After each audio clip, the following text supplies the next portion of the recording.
Hello, everybody. Welcome to week 16. Congratulations. You have made it to the last week of the semester. That is a big accomplishment. And whether you've noticed or not, but not everybody made it from the beginning to the end. That happens for a variety of reasons. Sometimes people just take on more than they can handle at the time, and especially in light of everything that's going on, that is totally understandable. So while this is meant as no disrespect to those who needed to drop for whatever reason, and they may have been just absolutely great reasons, I totally get it. I want to give my hats off to you for, first of all, making it through, and secondly, just pushing through this pandemic. It's a tough thing. This is a tough time, and I can't really minimize the impact that it has had on all of us. That, there has been this level of stress, just as we try to do life, which is challenging and stressful anyways, to have this hanging over us is difficult. And I know that we're not completely out of the woods yet, but I also know that things are looking better than they have in a long time. And so I'm going to choose to remain optimistic that we maybe have, or hopefully have gone over the hump of this thing, and better days are ahead. I know that part's true. I'm just not sure on the timeline. So congratulations. I think it's very cool. And I hope that you have learned a lot. We are not quite done. Excuse me. We have one more week to go. And then in this week, you'll have your test 3. As you noticed, I had to move the learning outcome tests to last week. That was because the college just changed the due date on me for when I need to input that data. So it's the same thing. It still applies. It just got spread out in a different way. So this week is an interesting one. If you think about everything that we've learned, and I'm not going to do the recap from everything all the way through, but just hit some of the high points from blues and jazz and ragtime into rhythm and blues, certainly rock and roll, and the big game changer of Elvis Presley, and then into the Beatles and the British invasion. And I think by now, hopefully, you can see that the Elvis and the Beatles, they're still around. We're still talking about them. We're still listening to them, which is the most important thing. And they really changed the game in the most significant ways of any artist through there. I maybe would throw Bob Dylan into that category as well. And that's it. There have been a lot of folks that we like and folks that we love, but in terms of really changing the landscape of popular music, not just here in the United States, but globally, it's really quite profound. So we went through the British invasion, and then we started fragmenting into all these different genres: country rock, progressive rock, jazz rock, funk, disco, punk, right? Heavy metal, hard rock. They all started fragmenting into these different tangents, these different lines that sometimes would overlap and sometimes wouldn't overlap. And there's so much depth that we could have gone into, but I didn't want to make these big, long videos on how back in the 70s, which was really when I came into my musical awareness. I was born in 1965, so I was born the year that Dylan went electric. My folks didn't listen to a ton of a variety of music, so but as a musician myself, I started playing guitar as a very little kid. Music has just always been a big part of me, but I really didn't become musically aware until the early to mid 70s. So I was maybe a little ahead of the game, maybe I was 8-10 years old. And if you think about your own lives, like if you were growing up listening to Radio Disney or listening to whatever, for me, it was really it was also Disney, but it was records. And then when you became aware of popular music, certainly, you'd be aware of it that, your parents are listening to it. In fact, I have a little confession to make, which is that honesty is a really big thing to me. Some of you know that and have learned that the hard way in this class. But there is one aspect that I have my wife and I were dishonest about. And when we were raising our kids, and that was, we told them that we had a minivan, of course, because that's what you do, that the radio couldn't pick up Radio Disney. So the kids didn't listen to it. They didn't hear that. I couldn't take it, and there's no way I was going to listen to it.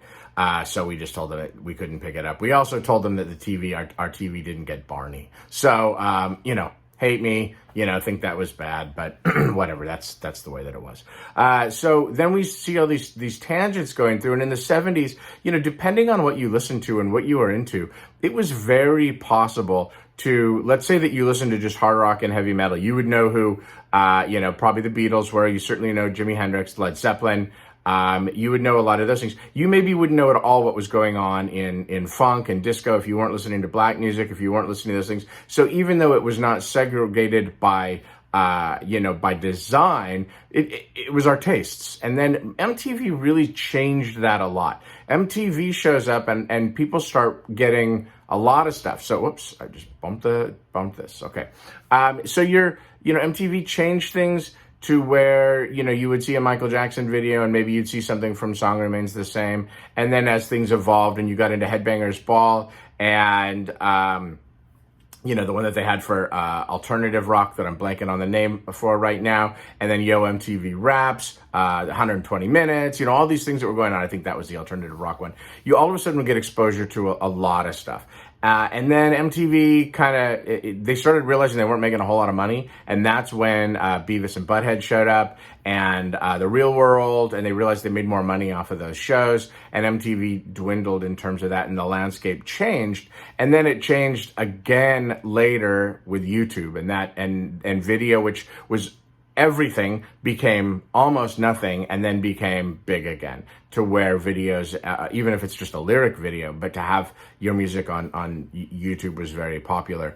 And so depending on what you're listening to, you may not hear other things until MTV comes along, and then now your exposure is much different. So maybe you weren't listening to Michael Jackson or Prince, and maybe you were listening to Metallica and and Iron Maiden and Van Halen, and then all of a sudden now you're watching MTV, and before they separated into the shows, you would get the taste of all of that. But then there was still the fragmenting. There were still people, just like all of us, right? We like what we like. We have our stuff that's very near and dear to us. And but there's a different awareness. We're in a very strange time now because it was, if I go back 5 or 10 years to my class, it was very likely that everybody in my class would know most of the same groups together, whether they were getting it radio or however they were getting it or whatever. But nowadays in classes, it is not uncommon.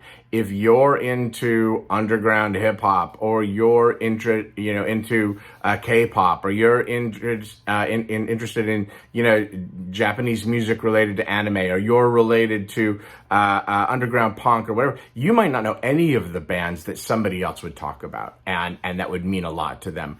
So it's a very weird and strange time, and that's why it's so hard right now for artists to make a living. You have a few, but most of them, won't make a living in the music because the audiences have dwindled.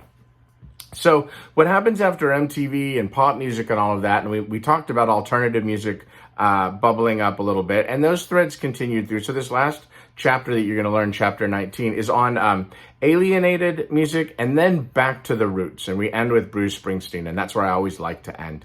And so alienated root music, that took its way in a couple of different ways. So we started to see that out of punk. We started to see that out of heavy metal. But what you have in this chapter, they talk about gothic rock, which, The Cure was tied to, and Susie and the Banshees, probably the preeminent goth band would be Bauhaus.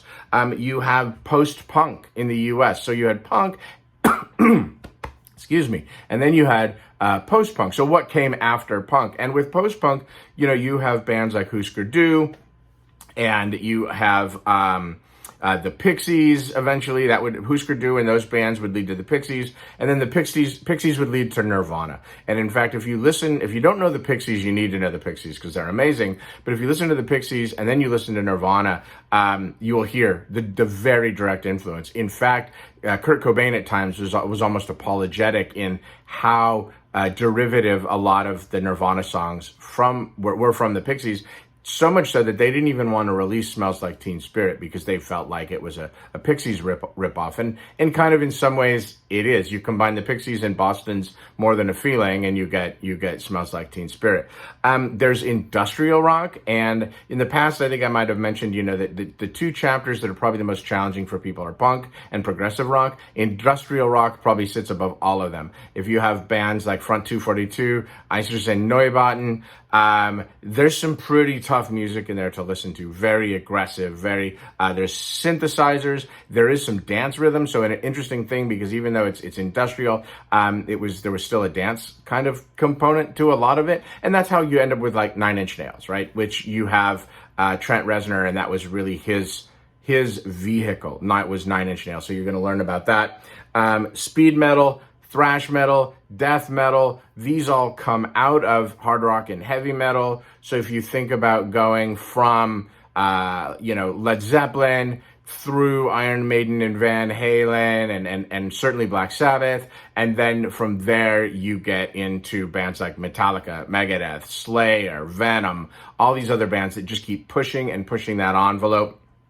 And then we end up with back to the roots rock. And really that what happened was that there were some people that said, we want to go back to the rock and roll of the 50s and 60s and great bands playing great music live. And really that's what Bruce Springsteen comes out of. In the previous edition of the book, there was a chapter that had Michael Jackson, Madonna, Prince, and Bruce Springsteen. And Bruce Springsteen was the odd man out. First of all, he was or is older than them. I guess, wow, we've got two of them that have passed already, which is crazy to me. So he was really a decade older.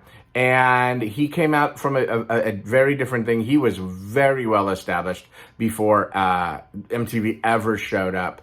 He was, technically we're not established before Michael Jackson because of the Jackson 5.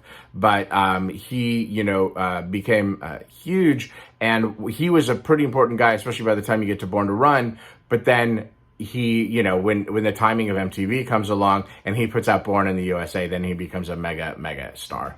And what he does though is he strips it back down.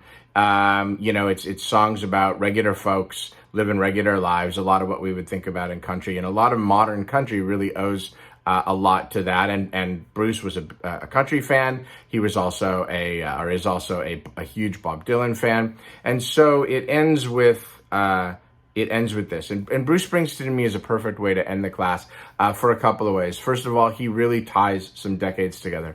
And secondly, he writes songs with great skill and great depth. And one of the songs that I would often end the class with, and I've still tried to wrap my head around how to do this in my online class, is a song of his called The River. There is a video in the sections in there. But I encourage you to take the time to listen to that song, to spend the time listening to The River and thinking about the story that he is telling. Because it's a simple story, it's a common story, but the artful way that he uses his lyrics, and particularly the image and the metaphor of a river. And so the river plays a very specific role in this. And I know you're probably thinking, oh, hey, here comes our question. This isn't going to be the question. This is just something I want you to challenge you to think about. And then I want you to carry that forward to thinking about the artistry of lyrics. There's always pop music where the lyrics are trite and it's got a great beat and all of that. But then there are songs out there that have really deep, well-crafted lyrics. So that may be different than lyrics that are very meaningful to us personally. Okay, so you can have a song that's very meaningful to us and maybe the lyrics are pretty simple and straightforward. But sometimes the artist, the writer, paints it with broader strokes and detailed strokes and creates a level of depth that is profound. So I want you to, when you have a chance, just take some time. I think it's like a 4-minute long song, but listen to the story that he tells because it's so magnificently written and so always timely. And I think that's one of the great things about a lot of pop songs. Yes, we're always going to have songs that are of the time, and but the great ones carry on. They still mean something down the line. And I think that's one of the things, especially with the Beatles, was that a lot of the Beatles and even Bob Dylan's subject matter is still relevant today. A lot of the, if you listen to even Marvin Gaye's What's Going On, that is almost no more relevant than it is today. So I want you to think about that. And here's the question for you. My question for you for this video reply is, what song means a lot to you and why? It's different than your assignments. You'll see what your assignments are, but that's what I want you to write about. A song, one song, pick a song that means a lot to you and just say, this song means a lot to me because, and that's what your reply is, right? So you'll all have a different answer. But I want to know, it's the end of the semester and I want to know. So this week you have your regular assignments. You're going to appreciate them this time. They're a little easier. They're a little more social, I guess, is the way that you would say it, in terms of wanting to learn more about you and what you've gotten out of this class and all of that. And then you'll have test 3. You have until Sunday night, like usual. So, by the way, if you're watching this on Monday, happy Memorial Day, and let's be mindful of those that really gave the ultimate sacrifice for the freedoms that we have. So did not want to let this go by. I meant to start off with it, but and then so whenever you watch this, Monday, Tuesday, whatever, and then you'll have your usual thing, right? So announcement reply closes noon Thursday. The first initial discussion post is Thursday night, and then everything else is due Sunday night. So I give you all the way regular week, and then I jump into high gear and try to get all the grades done and turned in by the end of next week. So that's it. I hope that you've had a great class. I've really enjoyed it, and hang in there. Finish strong. You've got this.